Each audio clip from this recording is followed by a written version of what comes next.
Ancahas ay excited nga tayong makita ang kanyang laban ngayong February 24, taong kasalukuyan doon nga sa Tokyo, Japan, na kung saan mga idol ay mapapalaban dito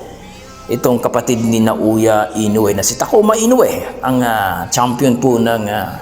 Bantamweight Division WBA, na kung saan mga idol ay susubukan ni Jerwin Ancahas, ang ating former world champion, na maaga o agawin niya ang WBA dito kay Takuma Inoue. Maraming umaasa mga idol na sana ay manalo ang ating pambato na si Jerwin Ancahas, sapagkat wala na daw tayong kampiyon o world champion mga idol. Kaya sana ay manalo at so far mga idol, itong si Jerwin Ancahas ay ayon nga sa tagapagsalita o kanyang coach na si Jobin Jimenez ay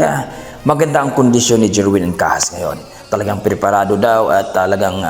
gustong talunin itong si Takuma Inoue, ang kampiyon